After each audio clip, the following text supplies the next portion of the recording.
Welcome to 60 Skills. We will now discuss information gathering and the spirit world. A lot of work gets put in by people in order to find information that they need to solve their problems. Esoterica is one way to approach this, particularly if the technology you need isn't really available in your timeline. What do I mean by this? Well, here's the deal. Spirits, because they exist on the astral, for all intensive purposes, exist outside the realm of the timeline you're in. So in theory, everything that's ever existed and everything that ever will exist involving a certain technology is already there. If you're familiar with the works of Franz Barton in his second book, Practical Evocation, he has hundreds of entities that are detailed that deal with specific topics governing everything from leatherworking to electrical engineering.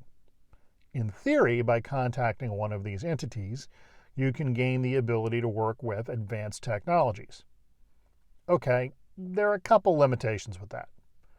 One, as a practical matter, you're really only going to get about a decade or 10-year period head start on anybody else. And this has more to do with what's available to you in your timeline. For example, microwave ovens. This technology has been around since the 1950s. However, it wasn't until the 1980s in North America that the materials to make a microwave oven were available enough and were cost effective enough for someone to have one of these in their house. Prior to that, the only places these things existed were in large industrial parks, hospitals, and this kind of thing, because the technology was simply too expensive to implement. So your first obstacle you're going to run into in implementing advanced technologies you've garnered from the spirit world are simply having the things necessary to do it with. And 10 years is about the farthest jump on the timeline you're going to get where the materials you need are going to be cost effective enough to do it at all. All right, so we've talked about the issue of how the physical things you need to implement advanced technologies are a bit of a problem. Now you're going to run into the issue of what you've earned the right to access. Now, I had a friend, very skilled at spirit magic, who for various reasons wanted to be a master of hydrology. Don't ask me why, they did, okay. So they found the right entity that was in charge of hydrology in terms of water and started attempting to make contact with it. The entity simply didn't want to talk to them. It took almost the better part of a year of working through all of these subordinate spirits to finally get to the point where this individual could contact the entity directly. Fair enough. So finally he works his ritual, does all of his purification, nails it. This is what happens.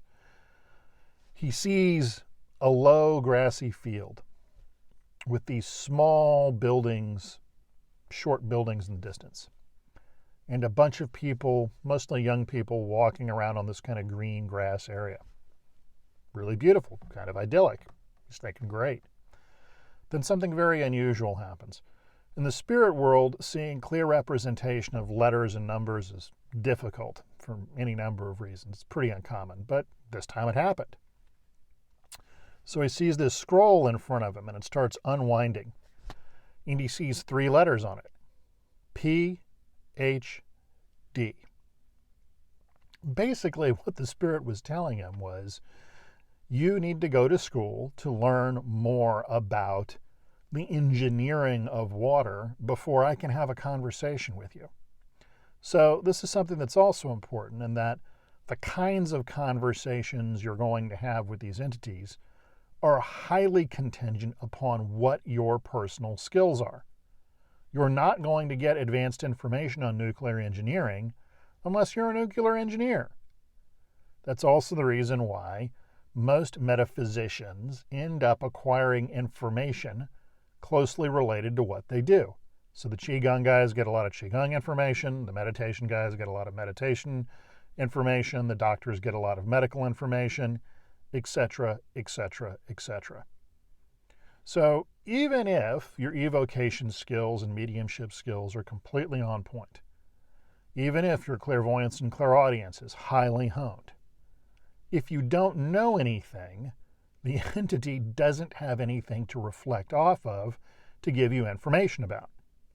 So because of this, if there's something you're interested in and you want to apply spirit magic towards it, you need to be highly educated in whatever that thing is. Now notice I didn't necessarily say going to university. If you're interested in advanced techniques of leatherworking, you're going to have to be a leathersmith. On the other hand, if you want advanced information regarding pharmaceutical development, well, you're going to have to be a chemist and MD to pull that off. There's just no way around it. So understand that if you're looking for information, largely that functions as a matter of reflection off of who and what you are. So if you want to learn more about something, you have to have some kind of actionable knowledge about it in the real world.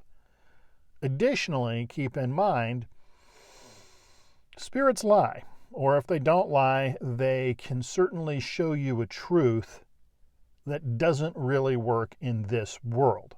Perhaps it works in their world, but it doesn't work here. So this is my final point about using the spirit world for information. You need to carefully vet anything you receive from the other side. The example I give is your Uncle Joey was an alcoholic and an idiot when he was alive.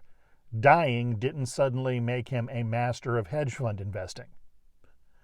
It's the same thing with these other entities. Most entities are kind of neutral, a few of them are good, and certainly a few of them are bad. You have to be very careful about any kind of information you garner from the other side, and you have to verify that it's actionable in this world, because sometimes it's not. So again, that's a little riff on intelligences and information gathering and mental wondering. Be well.